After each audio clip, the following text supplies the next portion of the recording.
caso da Princesa Diana, ela foi, inclusive, morreu num contexto em que o carro estava sendo perseguido por paparazzi. Olha o grau que se chegou, e isso foram anos atrás. E já era stalking. Ela já era perseguida, né? E aí teve esse desfecho fatal, infelizmente. E quantos crimes são praticados em busca da informação, né? Que ele coloca como. Na sua experiência como delegada, né, nessa trajetória, quais foram os casos assim, mais absurdos de perseguição que você já pôde presenciar?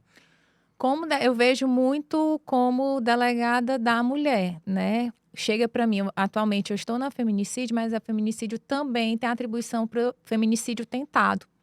E o quanto já conversando com vítimas, elas nos relatam o temor que, mesmo com medida protetiva, por exemplo, o autor ele continua perseguindo a vítima. E isso é muito grave. A gente fala assim, stalking, tudo, mas, gente, isso interfere na vida da pessoa de uma forma. Eu já vi casos de mulheres que elas simplesmente não saíam mais de casa. A vida social, a vida normal, como a gente pode chamar assim, não tinha mais, porque você não tem paz. Você imagina você estar no restaurante com a sua família e tudo, quando você menos espera, aquela pessoa tá lá próxima a você, lhe vigiando. Isso perturba de fato tanto. Por que que há um dano à integridade física também? Porque isso também causa danos na integridade corporal. Não atinge somente a mente, não é só um dano E a psicológico. mente manda no corpo, né? Exato, nós somos o reflexo da nossa mente. Tanto que a gente até fala que uma das piores doenças que existe é a doença Da mente. da mente, porque controla tudo. Um corpo são, às vezes, com a mente que não está sã, fica o conjunto inteiro doente.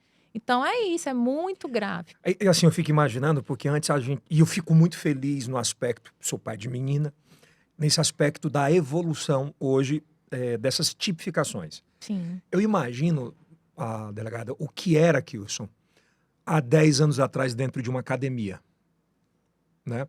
A mulher, penso eu, não sei se ainda existe, mas deve existir, esses doentes que ficam perseguindo, ele mira uma menina e começa a perseguir dentro da academia, o horário que ela vai, para ficar lá e, de uma certa forma, ser abusivo. Sim. Isso pode ser considerado como stalking? Se for praticado de forma reiterada e a pessoa se sentir perturbada no sentido de mudar as atitudes, receio de acontecer alguma coisa, é o crime de stalking. E você deu um exemplo brilhante, a nossa sociedade ainda é machista no Ao sentido extremo. ao extremo. Então, as mulheres são objetos. Então, quantas situações de assédio acontecem no contexto de uma academia? Eu estava pensando aqui como abrir a mente dessas meninas ou dessas mulheres que muitas vezes sabem que ela tem esse tipo de direito, né, do stalking na academia. Era bom a gente exemplificar mais sobre isso. Exato. Por exemplo, contexto, você deu até um exemplo, acontece, como é comum, por exemplo, uma mulher, quando não está acompanhada com um personal ou com algum homem, né? Como eu falo assim, um irmão, acaba não tendo a liberdade de treinar com sossego, porque fica lá o cara.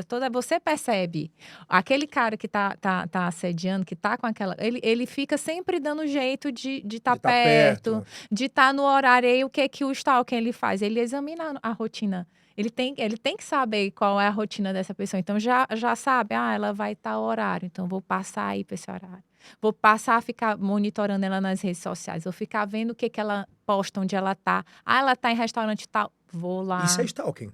É stalking? Aí o cara fica pensando assim, né? Não, eu vou dar em cima dela. Vou ficar dando em cima dela até ela ceder, o machista. Exato. Afinal, o homem tá difícil, né? Não vem aquelas coisas, né?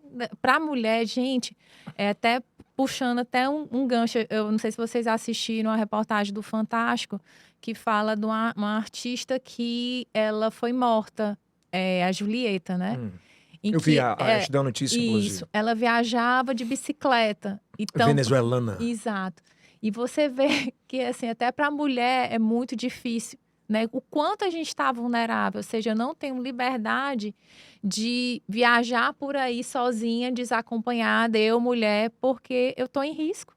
Porque a nossa sociedade ainda é machista. Já, por exemplo, algumas pessoas, hoje bem menos que todo mundo já conhece seu rosto e tal, Mas já aconteceu situação, por exemplo, na academia ou em outros lugares de passar de assédio para stalking? Você fala em casos práticos? Uhum. Sim, é muito comum.